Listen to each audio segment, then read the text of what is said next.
Dito ang India. Ang India ay interesado rin sa nangyayari dito sa South China Sea. Dahilan sila ay mayroong matagal ng alitan sa China. Nagkaroon sila ng border war noong 1962. Nagkabubugan at natalo ang China, ang India dito. Kaya tagal lang dinaramdam ito. Kinikimkim yung kanilang pagkatalo. Ngayon ang India ay isang bansa na lumalaki din. Napakalaki ng populasyon at palakas sa palakas ang kanilang ekonomiya. Kaya sila ay nagiging isang emerging power also. Hindi lang China, kundi sila. At siyempre ayaw nila na ang China ay magdodominate ng lugar na ito. Kasi ginagawa ng China, andito po ang China, naglalagay sila ng mga base. Meron sa Sri Lanka, meron sa Maldives, at meron pa sila mga pinaplano sa ibang lugar na pumapasok na sa teritoryo ng India, ito Indian Ocean. Pumapasok ng China kasi ang China mukhang ang kanilang plano ay maging superior power, dominant power. Hindi lamang sa Pacific, yung kilalang Pacific, kundi kasama ang Indian Ocean. Kaya hindi po pumapayag ang China rito, ang India rito. Kaya ang India ay pumasok na sa ocean. Ang ginawa ng India, nagpadala ng mabor sa Vietnam. At nakipag-usap sila sa Vietnamese Navy. Ang India, siya nga pala ay mayroong malaking Navy. Katunayan, meron silang aircraft carrier na. Samantalang India ay ang China ay magkakaroon pa lamang. Hindi pa operational yung aircraft carrier ng China. Ang US at Philippine Navy ay meron ding ugnayan. Noong ako'y bata pa, madalas na magkaroon ng exercise dyan ang Estados Unidos, Philippine Navy, paminsan-minsan kasama ang Australia. So ngayon, doon sa lugar na yan ay nagkaroon ng exercise ng US at Philippine Navy at medyo nainis ang China dito. Ang US at China nag-usap doon sa Hawaii tungkol sa sitwasyon na ito.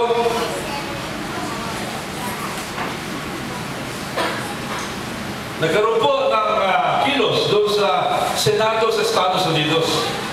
Meron po isang senador, pangalan niya, Senator Jim Webb, nag-file ng isang resolution na kinukundina ang ginagawa ng China doon sa South China Sea. Yung paninigil, pangbubuli. Alam niyo ang bully, di ba? Gindahan sa laki. Doon sa South China Sea, binubuli ang Vietnam, binubuli ang Pilipinas. Kaya naglabas po ng isang House, ng isang Senate resolution, at ito naman ay inaprubahan ng Senado ng Estados Unidos.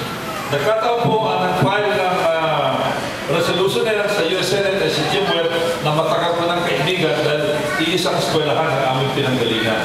Ito po yung US Naval Academy sa Annapolis. Nauna lang siya ng 2 taon sa akin, pero kami ay personal na makakilala doon pa man.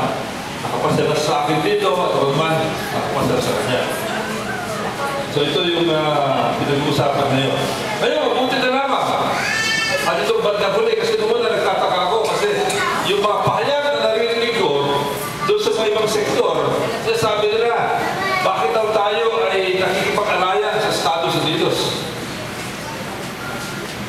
Ang kinalulungkot ko, parang pinoproblema pa nila yung alliance natin sa Estados Unidos kaysa yung malalagay sa alanganin yung ating claim doon sa South China Sea, sa West Philippine Sea. Malalagay sa alanganin ang ating tinatawag ng exclusive economic zone. Yung pa ang kini-question nila. Kasi siyempre, alam niyo, ang alliance, kampihan yan. Halimbawa, kayo, pag meron kayong kaaway, at medyo malaki kaaway niyo, anong gagawin niyo? Maghahanap pa kayong kakampi? Maghahanap, masama ba yun? Hindi, kasi siyempre, ang uunahin niyo, yung proteksyon sa iyong sarili. Pero baka meron isang, ay, huwag ka makipagkampi sa kanya. Baka hindi maganda yan. Kasi parang hindi mo kaya. Talagang hindi mo natin kaya. At yung alliance po, yung alliance, hindi porque may alliance ka, hindi na maganda yung patakaran pagdating sa foreign relations.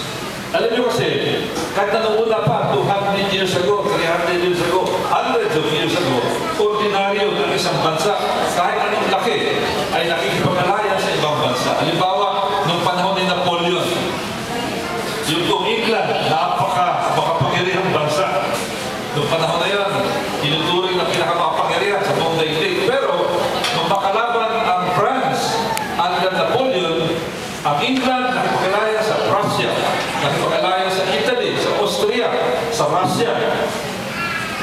So, sa Spain, hindi mo masama sapagkat yan ay pangkaraniwan at normal na ginagawa ng isang bansa. Kaya yung ating pakikipag-alaya ay isang normal na kilos ng isang independent na bansa.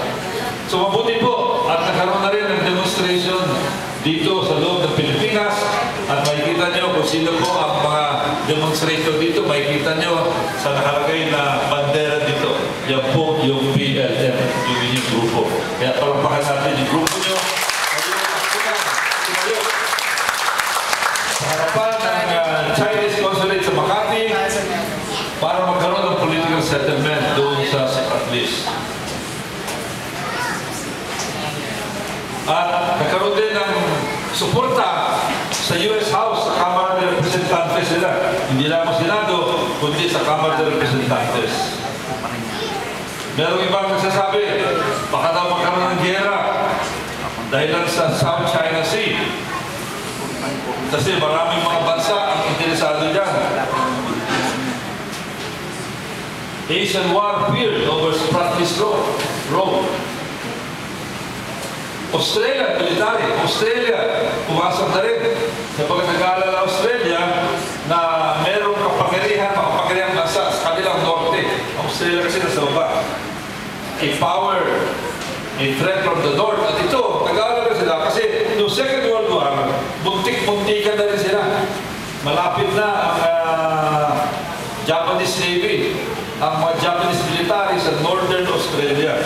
Kaya kinakabahan sila na baka ito ay maulit. Kaya sila ay nangangamba rin, sila ay concerned dito sa... Yung Japanese Foreign Minister, ganun din. Kasi yung Japanese Foreign Minister, sabi ko kanina, nangangamba sila, baka masakal yung daloy ng mga barko papunta sa kanilang lugar at maapektuhan ang kanilang ekonomiya. At sinabi ng Japan, sana yung China at ASEAN ay mag-usap. Ang ASEAN, yan po yung grupo ng mga bansa na kalahok ng Pilipinas. Pag sinabi ng ASEAN, nandiyan ang Laos, nandiyan ang Cambodia, ang Thailand, Indonesia, Pilipinas, Brunei, at iba pa.